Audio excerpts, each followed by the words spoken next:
आप सुनने जा रहे हैं रस्किन बॉन्ड की लिखी कहानी मंकी ट्रबल। दादाजी ने टूटू को एक सड़क के कलाकार से 10 रुपयों में खरीदा था। उस आदमी के पास 3 बंदर थे। टूटू सबसे छोटी थी, लेकिन सबसे शरारती। उसे ज्यादातर समय बांध कर रखा जाता था। छोटा बंदर कॉलर और चेन के साथ इतना दुखी दिख रहा था कि दादाजी ने यह फैसला किया था कि वह हमारे घर में ज्यादा खुश रहेगा। दादाजी को अजीब जानवर पालने का शौक था। जब मैं 8-9 साल का था, तब उनकी इस आदत को मैं बढ़ावा देता था। पहले तो दादी ने घर में बंदर रखने का विरोध किया। उन्होंने कहा, तुम्हारे पास पहले से ही काफी जानवर हैं। दादी जी ने यह दादाजी की बकरी, कुछ सफेद चूहे और एक छोटे कछुए की तरफ इशारा करते हुए कहा। मैंने कहा, लेकिन मेरे पास तो कुछ भी नहीं है। तुम 2 बंदरों के बराबर शैतान हो। एक लड़के से मैं तंग आ जाती हूँ। दादी ने जवाब दिया। लेकिन टूटू तो लड़का नहीं है, दादाजी ने गर्व से कहा। यह एक छोटी सी सुंदर बंदरिया है। दादी मान गई। वह हमेशा से यह चाहती थी कि घर में एक लड़की हो। उन्हें विश्वास था कि लड़कियां लड़कों की तुलना में कम परेशानियां पैदा करती हैं। टूटू ने यह धारणा गलत साबित कर दी। वह एक सुंदर छोटी बंदरिया थी। उसकी चमकीली आंखों में शरारत झलकती थी, जो गहरी भौहें से नीचे चमकती थी। उसके मोती जैसे सफेद दांत अक्सर हंसी में दिख जाते थे, जिससे आंटी रूबी की हालत खराब हो जाती थी। चाची पहले ही दादाजी के पालतू अजगर से परेशान थी, जो लखनऊ के घर में रहता था। लेकिन यह देहरा का घर था और चाचा चाची को हमारे जानवरों को सहन करना पड़ता था। एक दिन आंट रूबी ने हम सभी को चौंका दिया। उन्होंने यह घोषणा की कि उनकी सगाई हो गई है। हमने हमेशा सोचा था कि आंटी रूबी कभी भी शादी नहीं करेंगी। उन्होंने खुद भी कई बार ऐसा कहा था, लेकिन ऐसा लग रहा था कि उन्हें सही व्यक्ति अब मिल चुका है, और वे थे रॉकी फर्नांडिस, जो गोवा के एक स्कूल में टीचर थे। रॉकी एक लंबे, मजबूत जबड़े वाले हंसमुख व्यक्ति थे, जो अक्सर घर आया करते थे और मेरे लिए ढेर सारी चॉकलेट और काजू लाते थे। उनके पास मानो कभी न खत्म होने वाला भंडार था। उन्होंने मुझे मार्चिंग के गीत भी सिखाए। स्वाभाविक रूप से मुझे रॉकी पसंद आए। आंट रूबी ने इतना समझदारी भरा निर्णय लिया था। इस बात के लिए मेरी नजरों में उनका मान और बढ़ गया था। एक दिन मैंने सुना कि वे दोनों बाजार जाकर सगाई की अंगूठी खरीदने की बात कर रहे थे। मैंने यह तय किया कि मैं भी उनके साथ जाऊंगा, लेकिन चूंकि आंटी रूबी ने स्पष्ट कर दिया था कि उन्हें मेरी मौजूदगी नहीं चाहिए, मैंने सोचा कि बेहतर होगा कि थोड़ी दूर तक मैं उनका पीछा करूं। टूटू, मेरी पालतू बंदरिया, जो इस महत्वपूर्ण मिशन को भांप चुकी थी, उसने मेरा पीछा करने का फैसला किया। लेकिन चूंकि मैंने उसे साथ आने का न्योता नहीं दिया था, उसने भी दूरी बनाए रखने का निर्णय लिया। भीड़ भाड़ वाले बाजार में मैं आंटी रूबी और रॉकी के काफी करीब पहुंच गया था, बिना उनके ध्यान में आए। मैंने इंतजार किया जब तक कि वे एक बड़े ज्वेलरी शॉप की दुकान में आराम से बैठ नहीं गए, और फिर मैंने ऐसे घूमते हुए उनके पास जाने का नाटक किया जैसे मैं उन्हें गलती से देख रहा हूं।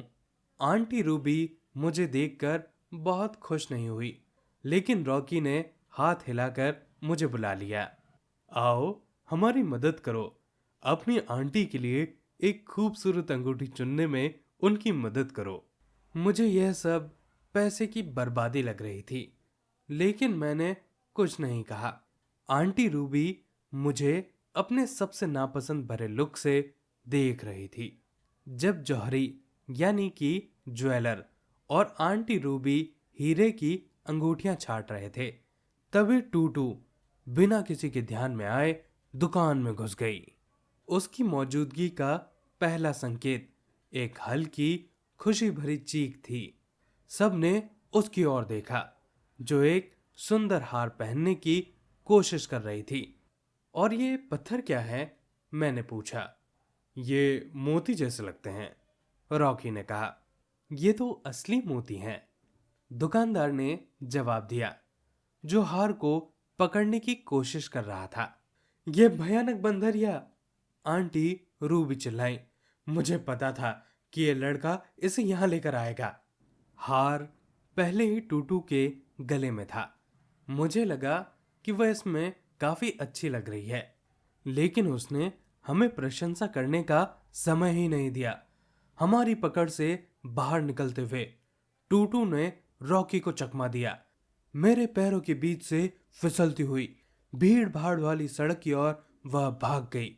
मैं उसके पीछे भागा, चिल्लाते हुए कि वह रुक जाए, लेकिन वह सुनने के मूड में बिल्कुल नहीं थी। जौहरी अपनी दुकान छोड़कर हमारे पीछे दौड़ा, रॉकी भी और कई राहगीर भी। जिन्होंने घटना देखी थी वह सभी दौड़ पड़े। जो लोग ये नहीं समझ पाए कि क्या हो रहा है, वे भी इस दौड़ में शामिल हो गए। जैसा कि दादाजी हमेशा कहते थे, भीड़ में हर कोई नेता का पीछा करता है, भले ही उन्हें ये ना पता हो कि नेता कौन है। हर किसी को यह पता नहीं था कि नेता टूटू थी।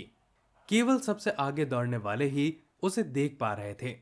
टूटू ने अपनी भागने की गति को बढ़ाने के लिए एक गुजरती स्कूटर चालक की पीठ पर छलांग लगा दी। स्कूटर एक फल के ठेले से टकरा गया और केले के ढेर पर नीचे रुक गया, जबकि स्कूटर चालक ने खुद को नाराज फल वाले की बाहों में पाया। टूटू ने एक केला छीला, आधा खाया और फिर आगे बढ़ने का फैसला किया। एक छज्जे से उसने धोबी के गधे पर एक इमरजेंसी लैंडिंग की। गधा तुरंत घबरा गया और सड़क पर भागने लगा, जबकि कपड़ों के गट्ठर रास्ते में गिरते चले गए।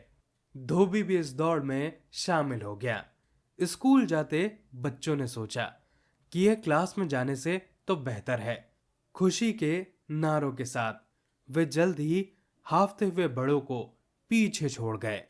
आखिरकार टूटू बाजार छोड़कर हमारे घर की ओर जाने वाली सड़क पर आ गई, लेकिन यह जानते हुए कि उसे घर पहुंचते ही पकड़ लिया जाएगा और बंद कर दिया जाएगा, उसने दौड़ खत्म करने का फैसला किया। उसने अपनी गर्दन से हार बड़ी चालाकी से निकाला और उसे एक छोटी नहर में फेंक दिया, जो कि सड़क के किनारे बह रही थी। जौहरी ने दुख के साथ नहर में छलांग लगा दी। फिर रॉकी ने भी और मैंने भी। ऐसे ही कई और लोगों ने भी छलांग लगा दी। बच्चों ने भी और फिर बड़े भी इसमें कूद पड़े, मानो ये खजाने की खोज बन गई। लगभग 20 मिनट के बाद रॉकी ने चिल्लाते हुए कहा, मुझे मिल गया। कीचड़, जलकुंभी, फर्न और टेडपोल से लिपटे हुए हम नहर से बाहर निकले और रॉकी ने हार राहत महसूस कर रहे दुकानदार को सौंप दिया। आखिरकार अंगूठी खरीदी गई और सगाई की घोषणा हुई और शादी की तारीख भी तय हो गई। शादी से कुछ दिन पहले मैंने टूटू को रसोई में दादी के साथ शादी का केक बनाते हुए पाया। टूटू अक्सर खाना बनाने में दादी की मदद करती थी और जब दादी नहीं देखती थी तो बर्तन में जड़ी बूटियां, मसाले और अन्य दिलचस्प चीजें डाल देती थी। मुझे नहीं पता कि जब दादी देख नहीं रही थी तब उस शादी के केक में क्या क्या गया, लेकिन मैंने टूटू को लाल मिर्च की चटनी, करेले के बीज और अंडे के छिलकों को बहुत ज्यादा मात्रा में डालते हुए देखा। यह सच है कि शादी के मेहमानों को शादी के बाद कई दिनों तक नहीं देखा गया, लेकिन किसी ने भी केक के खिलाफ कुछ नहीं कहा। ज्यादातर लोगों ने इसका स्वाद इंटरेस्टिंग बताया। दोस्तों, ये थी पूरी कहानी। आशा करता हूं कि आपको ये कहानी अच्छी लगी होगी। ऐसी और कहानियां सुनने के लिए चैनल को सब्सक्राइब कीजिए, अपने आसपास सफाई बनाए रखें और एक पेड़ जरूर लगाएं।